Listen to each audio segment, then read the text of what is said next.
So the number one thing you need to know about the brain is that it is plastic. This means that it's able to change itself in order to adapt, and when we intentionally make efforts to change it, it will do what we tell it to do. This is called self-directed neuroplasticity. To understand how this works, we need to know that each time we have a thought, cells in our brain, called neurons, communicate or talk with each other. They're actually sending electrochemical pulses, but we're going to use the word talk. Because it's hard to put into a picture or words how all of this happens, we're going to use a very simple image using X's and dashes. So let's say the first time we have a thought, some cells, the X's, talk to each other, meaning they send a signal to each other. It could look like this. Once cells or groups of cells have talked to each other the first time, it's kind of like they know each other and have each other's phone numbers, so it's easier for them to send messages.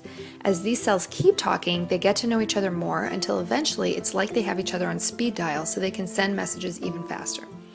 The more they talk, the more important the brain starts to consider this line of communication. In fact, once these cells have talked to each other enough times, the brain will actually start covering the pathways between them with a white fat called myelin, which helps their signals get to each other even faster. It's kind of like the brain upgrades them to high-speed internet or fiber optic cable so they never have interruptions or slow signals. Neuroscientists use the term the cells that fire together, wire together. This is so important for us because this is how we learn.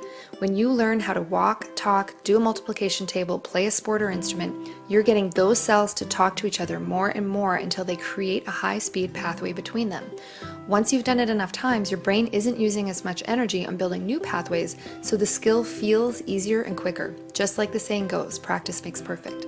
While this is obviously so important, this same process can also be less helpful because these pathways are being built for our self-beliefs. For example, if when you were younger, you got the message from someone that you were a bad kid, you would have had the thought, I'm bad. And because there's a good chance you were around the same people over and over again, it's likely that you had many repetitions of the thought, I'm bad. So your brain decided when you were young to upgrade the I'm bad pathway to a high-speed connection.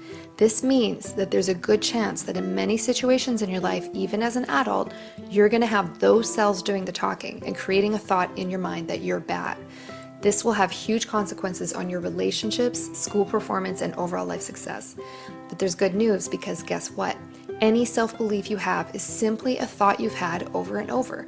Our beliefs just feel like they're true because they have such thick connections in our brain, and they're the first ones to come up when we're in different situations.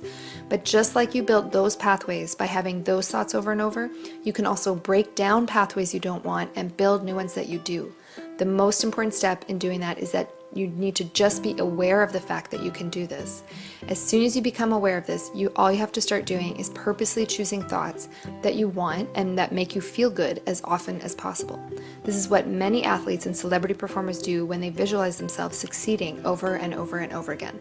They're rewiring their brains to do what they want rather than staying stuck in their fears or negative thinking. So to sum up, your brain changes according to what you tell it to do. You can rewire your brain to have thoughts that make you feel good and help you succeed. You just have to realize you have the ability to do this and then choose your thoughts on purpose as often as possible. It takes discipline, effort, and practice, but it can be done. I've done it for myself and have helped many people do this as well. So thanks for watching, and I'll see you in the next video.